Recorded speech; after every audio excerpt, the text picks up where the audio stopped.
Tambimbora, let's play. On the Max Neef matrix, public spaces or sporting fell under the following categories: leisure, participation, freedom, and identity. In the needs analysis, certain topics came into the forefront. Highlighted are the topics that concern sporting or public spaces. What hinders activities in public space is mainly unemployment and a lack of cohesion between people. Ideally, there would be some sort of communal basis that emerges for people to find unity and pride towards. Needs which should be implemented to reach this goal is inclusivity and leadership. As previously analyzed from site visits and mapping exercises, boundaries between the community of Plastic View and its surrounding environment is important to obtain this goal. These can be tangible and intangible boundaries that prevent development and growth. In order to delineate these existing boundaries, we set out to find what can be done in order to level out the playing field. When president of the time, Nelson Mandela referred to the South African Springbok rugby team in 1995 as our boys, this tied every player in the team as part of one body. Albeit a superficial representation of the complexities of the time, it was a pivotal moment for the manifestation of a notion towards a national identity. As a principle of social justice, all people should have the right to participate in sporting activities regardless of any basis of discrimination. Participation in sporting activities allows for people to be active citizens in the effort of encouraging social change. Sports, commonly associated with leisure, is an indication of a higher level of being, where leisure in this context is something that is socially and culturally negotiated. Giving people authority to negotiate around these terms allows them to create their own meaning and identity. As previously analyzed from site visits and mapping exercises, boundaries between the community of Plastic View and its surrounding environment is important to obtain this goal. These can be tangible and intangible boundaries that prevent development and growth. In order to delineate these existing boundaries, we set out to find what can be done in order to level out the playing field. When president of the time, Nelson Mandela referred to the South African Springbok rugby team in 1995 as our boys, this tied every player in the team as part of one body. Albeit a superficial representation of the complexities of the time, it was a pivotal moment for the manifestation of a notion towards a national identity. As a principle of social justice, all people should have the right to participate in sporting activities regardless of any basis of discrimination. Participation in sporting activities allows for people to be active citizens in the effort of encouraging social change. Sports, commonly associated with leisure, is an indication of a higher level of being, where leisure in this context is something that is socially and culturally negotiated. Giving people authority to negotiate around these terms allows them to create their own meaning and identity. As a start of our planning for our workshop, we thought it would be best to situate our workshop in the sports field. As identified from existing mapping, there are already some physical aspects on site that affect the use. We chose a high point on the south of the netball field as it is raised and close to the pedestrian routes. The tools used for documenting our workshop progress were on-site analysis, workshops, interviews, and photography. These tools aided in analytically giving us a new view of the economic, social, and political dynamics of Plastic View. Our interest in public space as a catalyst for urban integration defined our community action plan of integrating sports. Our informants are based on the bridges found in Max Neef's definition of leisure, identity, creation, and participation as a principal need for achieving the utopian ideals. The needs identified are activated public spaces and the integration of commerce with sporting facilities to create multifunctional spaces. Our main goals are urban integration, leveling the playing ground, softening mental boundaries that create a separation between local community and the surrounding environments, therefore stimulating spontaneous growth of activities from public space.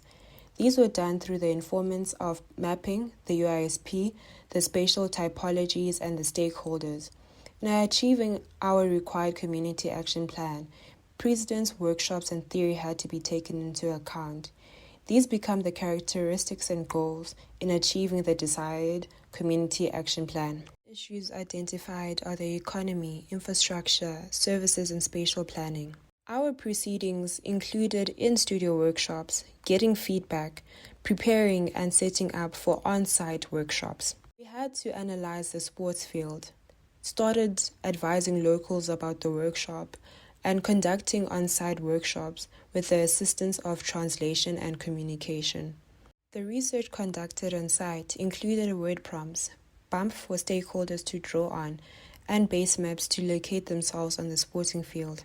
The problems can be broken down into manageable and definable statements, which enables a clearer prioritization of factors and helps focus objectives, with the focal problems faced in Plastic View being the sporting grounds, infrastructure, spatial planning, services, and commerce.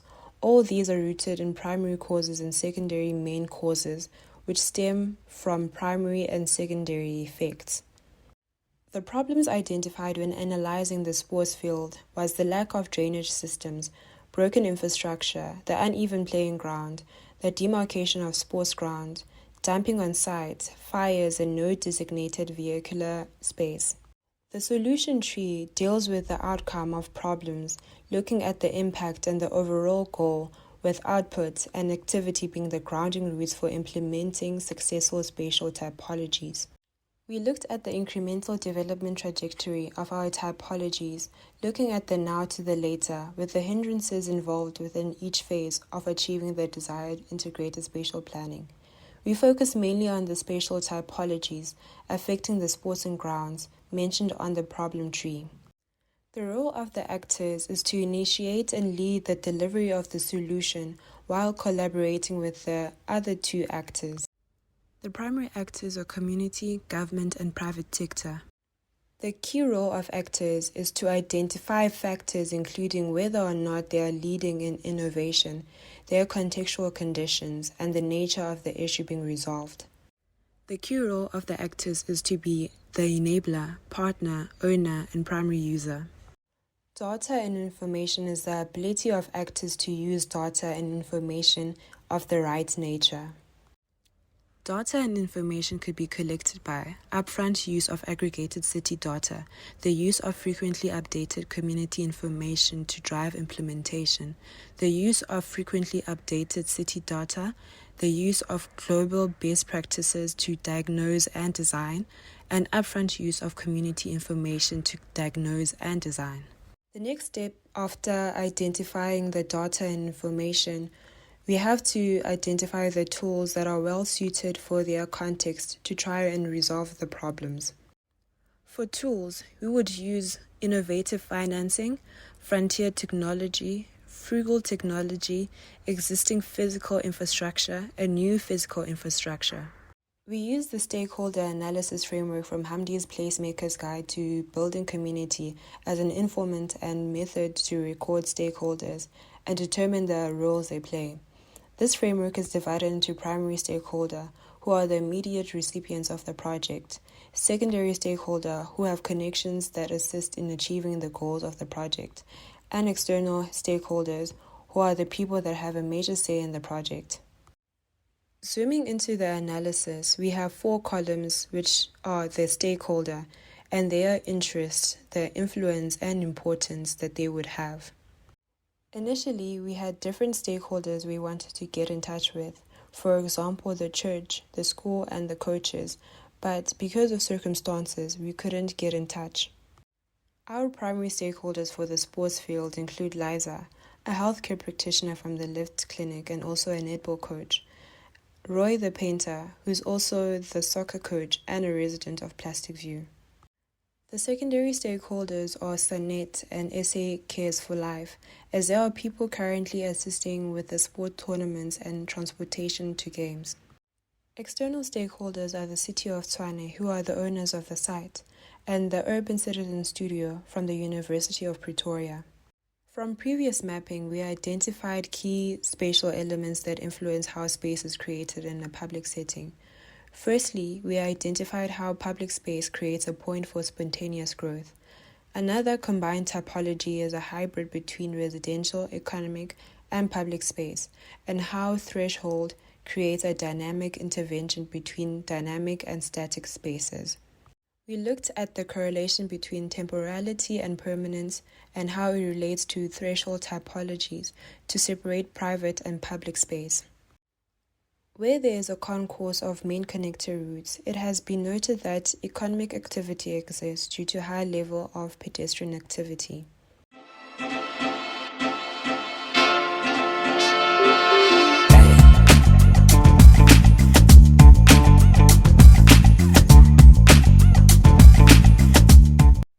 The aim of the live draw was to give people an opportunity to express their concerns, needs, and indicate patterns of use of the sports field, particularly relating to sport.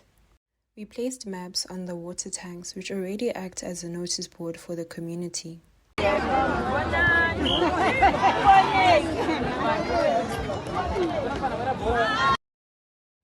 Prominent interactions with one of our stakeholders was Liza, someone who fled from Zimbabwe against her will as her family was being prosecuted. She is a person who coaches and plays netball to stay active and healthy. Another prominent interviewee was Nomsa, a netball player. She pointed out basic improvements as well as the needs for stable netball poles. Roy is a soccer coach to 3 main teams in the settlement, as well as a small business owner. Although being a temporary resident, he still sees the need to invest his time, money, and effort into his soccer club. He provides equipment, jerseys, and spectator seating, all from his own pocket. He sells beers and cold drinks from his shaded structure at his house, generating some income to go towards investing in his team.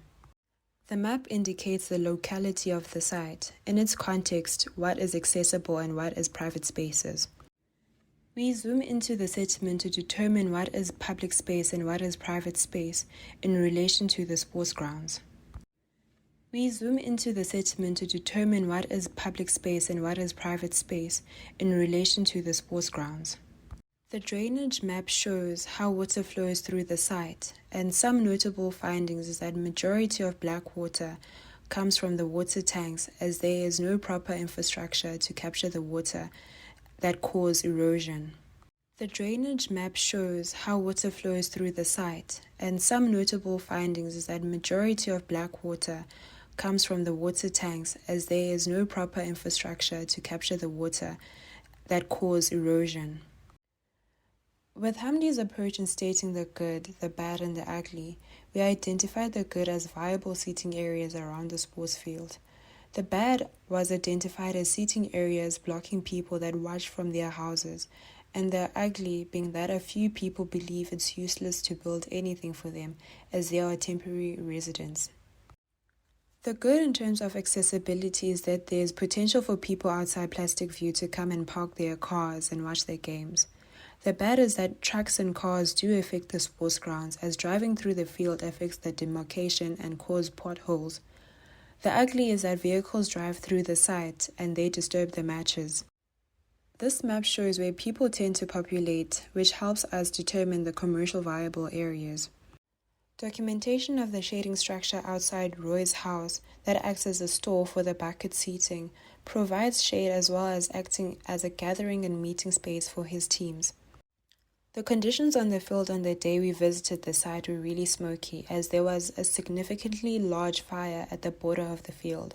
Smoke filled the air where young children were playing soccer. Holes caused by erosion were across the site as well as cars frequently driving across the site. The soccer coach Roy noted that each team member has to pay for the holes to be filled every year. The verge conditions created by the dwellings adjacent to the soccer field are directly involved with the activities on the soccer field. People play games on costed paving and watch the games over the weekend from their houses or the shading they provide. These are the mappings of the different sports noted from our interviews with local residents. The development of Plastic View has a larger goal in mind, but also aims to serve its users not only physically, but existentially as well. This slide speaks to how both can be met and therefore satisfy its community better. During the 2010 FIFA World Cup, informal settlements were relocated from main routes or locations so that they could be out of sight from international tourists. These were part of government plans for gentrification of the city. Where market-driven interest is the main driver for upgrade, the poor are left voiceless, often impeding on their welfare and rights in the process of reaching an economic goal. Across South Africa, white elephants of empty soccer stadiums built for the 2010 FIFA World Cup are a reminder of the costly expenditure and the total disregard of context. The lack of transparent communication in these apparent participatory-led upgrades has often led to mistrust and wrong perceptions, ultimately leading to protest in some communities as seen in the attempted so-called technographic upgrade of the FIFA World Cup. Larger-scale protests against the FIFA World Cup were also held in Brazil for these reasons. This case study, challenging poverty with green spaces and informal settlements of Quinto, showcases how sports has political and economic interest within informal settlements outside of leisure. In this settlement, the neighboring communities shape, sustain, and systemically enhance the field. Groups of competing teams are organized into leagues. Professional league recruiters frequently come to watch matches. This creates platforms for people to go into careers, which in turn elevates poverty. Emerging politicians and the league leaders negotiate, exchanging votes within the community for favors. These exchanges include gaining legal titles over land, basic infrastructure, and enhanced soccer fields. The sports field is a well-kept source of permeable surface, which is important in the development that is ever-changing towards a more impermeable surface. Surface water runoff can be allowed to drain into the vegetated area, minimizing erosion, even in cases where the soil is not covered. The Tswana Urban Riders are a non-profit organization cycling team. The team's goal is to elevate socio-economic problems by giving cyclists platforms for exposure to sponsors, bursaries, and the opportunity to travel the country to participate in various events. Fundraisers are held for performing athletes to promote commitment through reward. The South Marine Sports Center serves as a small-scale intervention example of how to implement meaningful structure that promotes existing systems within a settlement. The structure itself is focused on meeting the needs of the sports club on a small scale, as well as proposing possible opportunities for passive income. Organizing and prioritizing actions and steps is a key step in the development process. Soon or urgent interventions can be achieved in a short space of time while meeting needs, only to be replaced by later interventions which serve a more permanent purpose. In analyzing the sporting program of Plastic View, we aim to start integrating surrounding communities and schools in the sports life. This could start to form the basis of greater opportunities for players and increased exposure to scouts and high school coaches. Zooming into the now interventions, we further delegated tasks that could help achieve the larger goal or picture under the now umbrella. This makes the process more detailed and intentional throughout. With any development process comes constraints or hurdles. Issues such as funding, resident impermanence, or community pushback are highlighted with possible solutions in mind. We then aimed to place our plan within context of Plastic View and the Community Action Plan. Displayed is the translation between the two plans. Looking at all the planning progress, we translated the UISP approach into a stepped plan that would be a core idea that would take on layers as time progresses.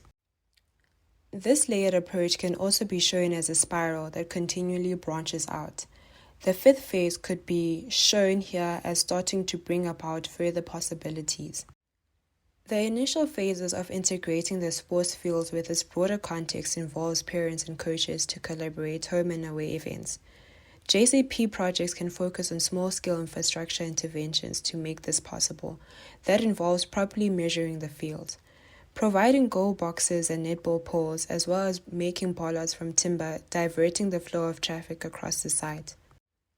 Earthworks are not structures requiring concrete footing necessarily. The wetland opening in 2025 will provide topsoil, and the large amounts of dumping from the site can be used as fill. As trees grow, infrastructure can grow with it. going from tectonic to more permanent stereotomic solutions that have multifunctional uses. The establishment of the sports ground inherently forms spaces and activate movement routes that can divert traffic flow, as well as create opportunities for other spaces to become more established. Growth from other activities being established, such as a micro-scale cycling of economic activities, provides growth for other interventions and possible establishment of a more formalized institution such as a soccer club. We look at the possible growth trajectory of ablution facilities on site, from having more chemical toilets for the sports grounds. Phase 2 is added raft slabs to move the direction of permanence. The existing chemical toilet can sit on the slab. Phase 3 has a more solid structure and septic system implemented on site.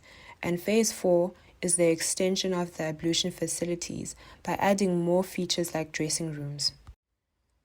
The sports center can start from a simple shading device. Phase 2 is to add a slab for more permanence. Phase 3 is building a solid structure to house the sports center. Phase 4 is an extension by adding other features like ablutions and a market component.